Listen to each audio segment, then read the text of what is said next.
Colloque sur la discrimination relative aux accusations de sorcellerie en Centrafrique, une initiative de l'université de Bangui.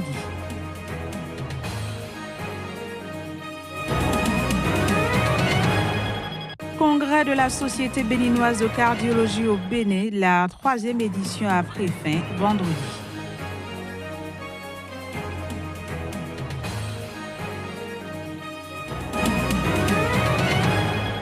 Puis ouverture du procès d'un pasteur américain en Turquie. Il est accusé d'activité terroriste.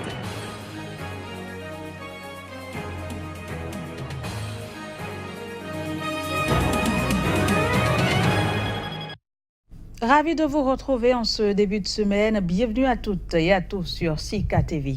On démarre cette édition par une note du Niger où les organisations de la société civile restent sur le pied de guerre contre la loi des finances 2018.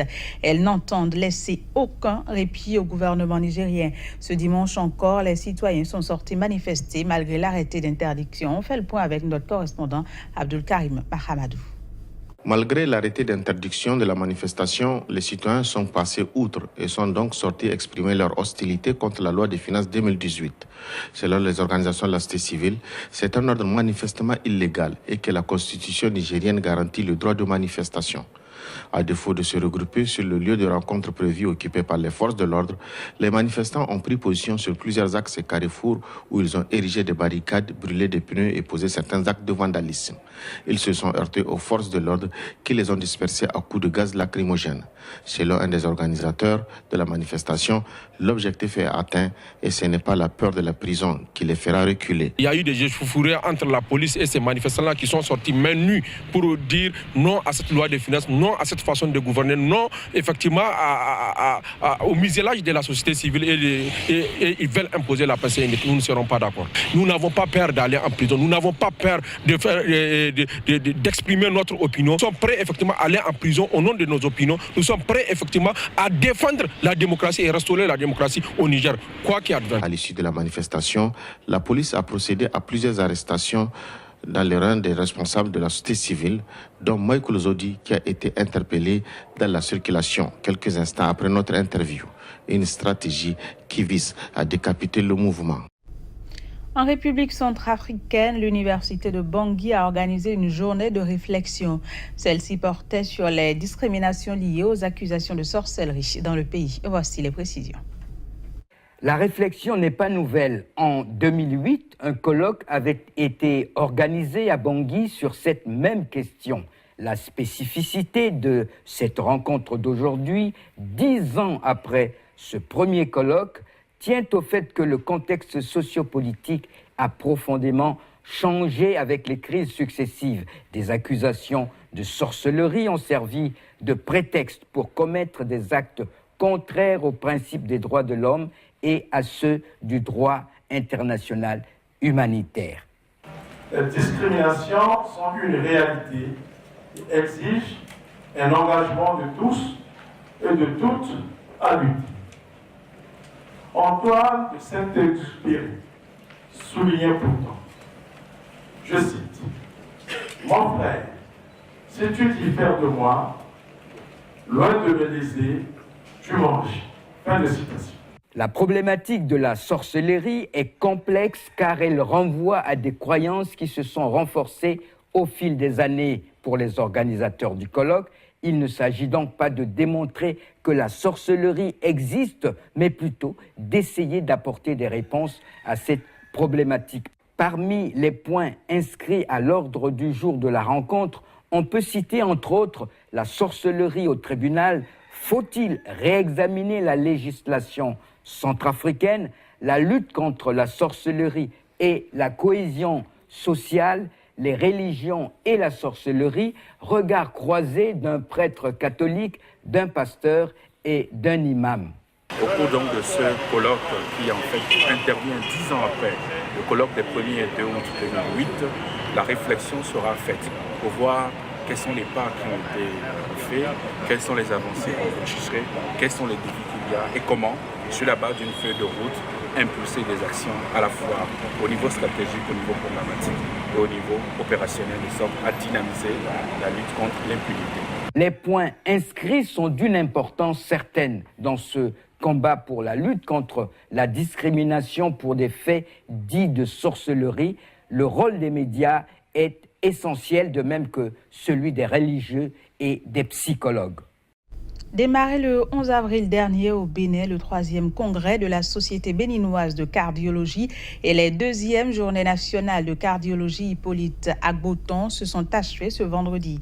208 agents de santé venus entre autres du Sénégal, de la Côte d'Ivoire, du Niger, du Burkina Faso, du Togo, du Tchad, de la France et bien évidemment du Bénin ont pris part à ces assises, dont voici le compte rendu.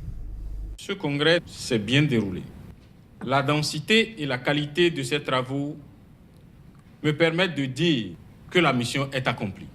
Comment allons-nous gérer les pannes électriques subites du cœur qui rendent ce cœur très lent et menacent la vie? La situation nationale de ces urgences, que les cardiologues appellent les troubles graves de la conduction intracardiaque, est la suivante.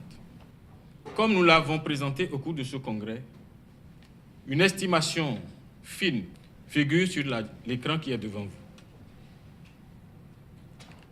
En matière de stimulation cardiaque, le Bénin a besoin d'un minimum de 324 stimulateurs cardiaques par an. Je vous prie de croire que les cardiologues du Bénin entretiennent régulièrement et amplifient leurs compétences.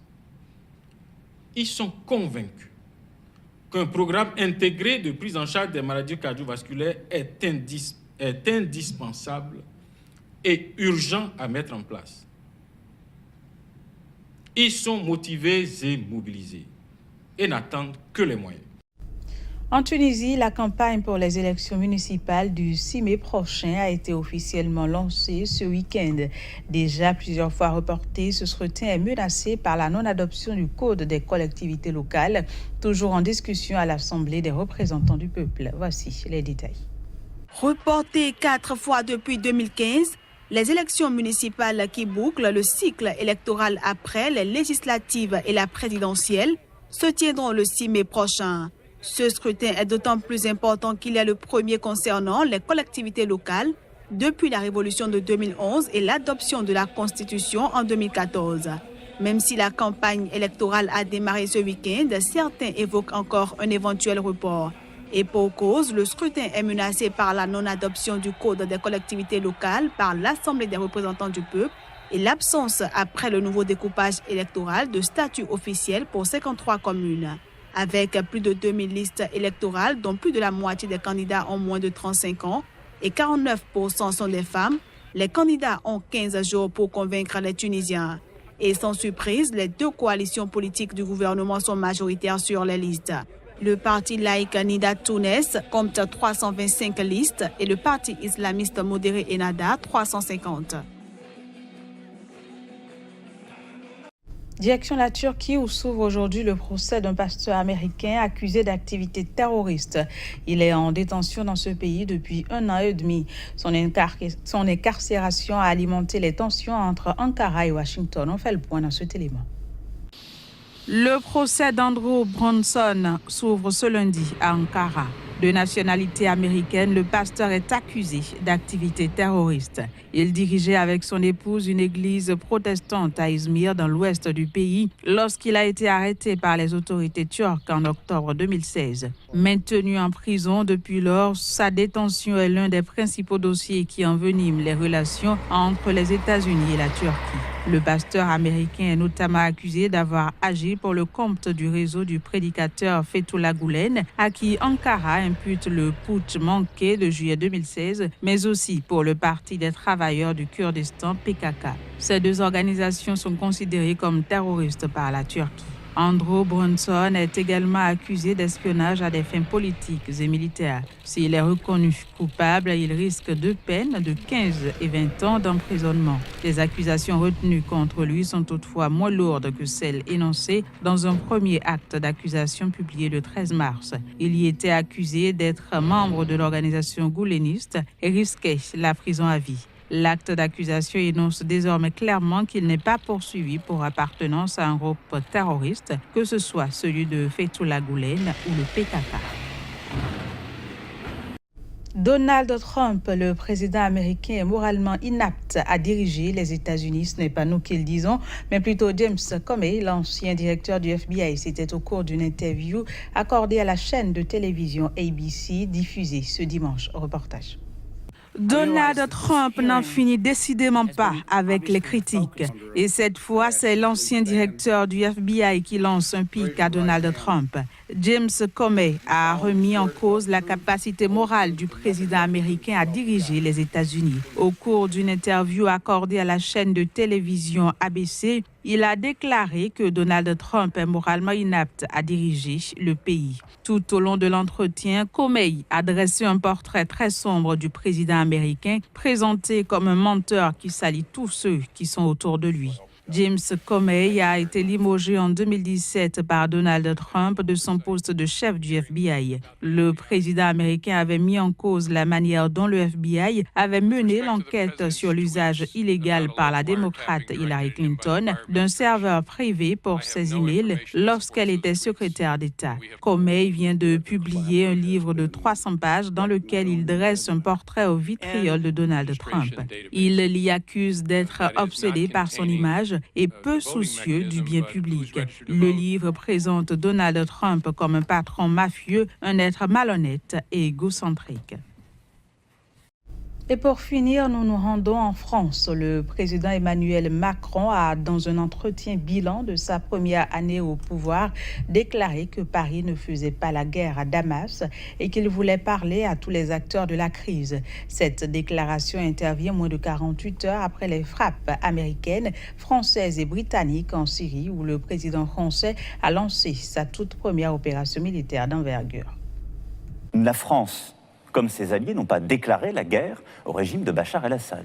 Nous avons simplement œuvré pour que le droit international, pour que les résolutions du Conseil de sécurité ne soient plus lettres mortes. Il y a 10 jours, le président Trump disait que les États-Unis d'Amérique ont vocation à se désengager de la Syrie. Nous l'avons convaincu qu'il était nécessaire d'y rester. Quand on a un acte de guerre, on dit « je déclare la guerre à quelqu'un ». Est-ce que vous m'avez entendu dire, ou est-ce que vous avez entendu dire, les Alliés, nous déclarons la guerre à Bachar el-Assad? Non. C'est d'ailleurs la grande différence avec ce qui a pu être conduit en Libye ou en Irak, jadis et naguère. Voilà, c'est sur cet entretien avec Emmanuel Macron que prend fin cette édition. Merci de nous avoir suivis. Très bonne suite de programme sur SICA. À très bientôt. Au revoir.